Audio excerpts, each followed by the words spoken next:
तो हिंदुस्तानी शायरी में जब हिंदी और उर्दू एक साथ मिले तो इमरान प्रतापगढ़ी जैसा एक शख्स होता है, और जब शायरी और सियासत मिले तब इमरान प्रतापगढ़ी जैसा कोई शख्स होता है। अच्छा, एक बात बताइए, आप लोगों ने आग और पानी को एक साथ देखा है? स्टेज पे देखिए, आग और पानी आपको एक साथ दिखाई देंगे। ये एक्चुअली फैसला नहीं कर पा रहे हैं कि आग कौन है और पानी कौन ये है। आप पर छोड़ते हैं। बुद्धसेन शर्मा जी को वो शेर लिख रहे थे कि दिए बुझाती आंधी को भड़काती है, दिए बुझाती शोलों को भड़काती है, आंधी को भी दुनियादारी आती है, यार सियासत की गलियों में मत जाना, नागन अपने बच्चों को खा जाती है। तो मैं और जाके बोलते कैसे हैं, कनेक्ट कैसे करते हैं लोगों से? मतलब एक शायर वहां खड़ा होता है या पॉलिटिशियन खड़ा होता है, कनेक्ट करना जनता से, ये हुनर क्या है? मैं इसलिए जिंदा हूं कि मैं बोल रहा हूं।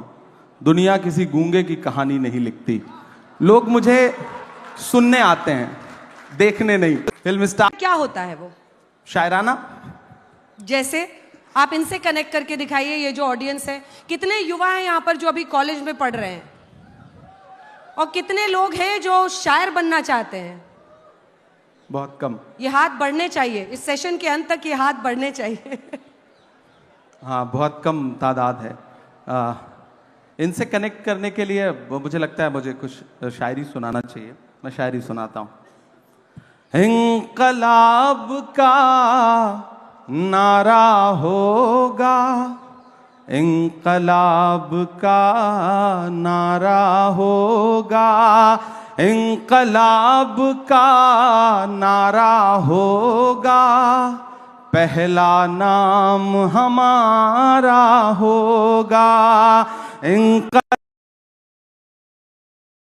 होगा, पहला नाम हमारा होगा, धरती के आंसू निकलेंगे, धरती के आंसू निकलेंगे, धरती के आंसू निकलेंगे,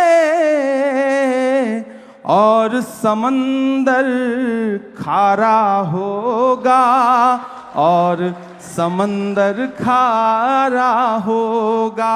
और आप आग और पानी का जिक्र कर रही थी तो इनके नाम एक शेर के दर्पण कितना प्यारा होगा, दर्पण कितना प्यारा होगा, दर्पण कितना प्यारा होगा,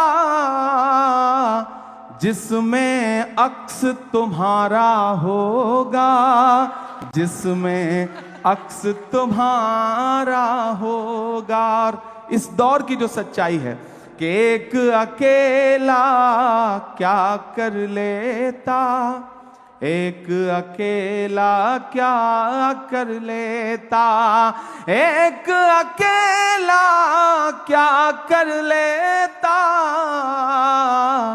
भीड़ ने घेर के मारा होगा, पहला नाम हमारा होगा।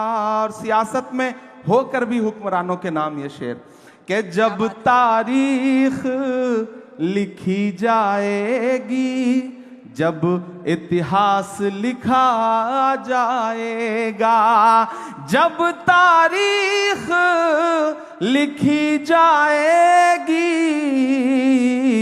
कैसा हश्र तुम्हारा होगा, इंकलाब का नारा होगा।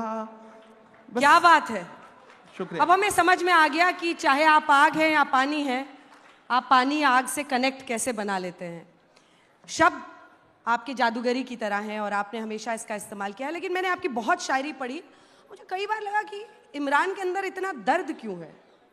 इमरान के शब्दों में, उनकी लाइनों में दर्द बहुत झलकता है, इसकी वजह क्या है?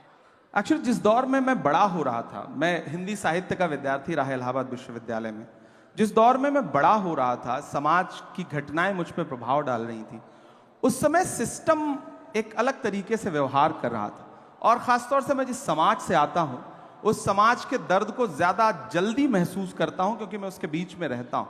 मैंने उस भेदभाव को, उस सिस्टम के जुल्म सितम को करीब से देखा है। और शायर हूँ तो जाहिर सी बात है कि दर्द तो है दिल में। कोशिश करता हूँ, जुल्म के दौर की तारीख रकम करते हैं, इतना आसान नहीं ये काम जो हम करते हैं। काट देते हैं सदा हाथ हमारे जालिम, और हम फिर उन कटे हाथों को अलम करते हैं। तो हम कोशिश कर रहे थे कि उस दर्द को महसूस करें, और मीडिया जब उस दर्द को, उस जुल्म सितम को अपना हिस्सा नहीं बना रही थी, तो मेरी कोशिश थी कि मेरे पास जो प्लेटफॉर्म है उस प्लेटफॉर्म का इस्तेमाल उस जुल्म सितम का को गाने के लिए करूं। और मुझे लगता है कि मैं कामयाब रहा बहुत हद तक, और मैंने अपनी बात दुनिया के सामने रखी। मत समझना कि मैं गीत गाता रहा, मैं तो जख्मों का मातम मनाता रहा। ये समझ करके जालिम पिघल जाएगा, मैं तरन्नुम में मातम मनाता रहा। तो मैं मातम मनाता था, लोग उसको सुनते थे, पसंद करते थे। क्या बात है। मैं जुल्म पर मातम मना रहा था, लोग सुनते गए, उसको पसंद कर। ये जुल्म हो किस पर रहा है? समाज में हाशिए पर मौजूद हर इंसान पर। वो हिंदू भी है, मुसलमान भी है, सिख भी है, ईसाई भी है।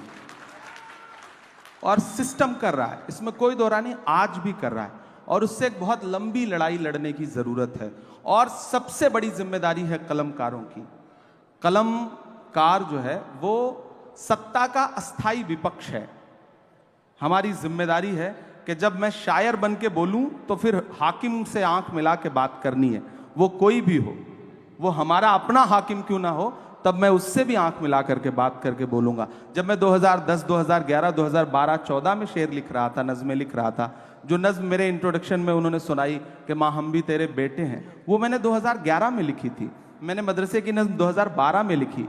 उसके बाद हालात जैसे जैसे बदलते गए, मैंने कोशिश की कि मैं अपने कलम के साथ इंसाफ करता रहूं। सिस्टम जुल्म करता है, इन दिनों थोड़ा बढ़ गया है, आप लोगों ने दिखाना कम कर दिया है, तो हमें और जोर से बावाज़े बुलंद बोलना पड़ता है। बस इतनी सी बात है।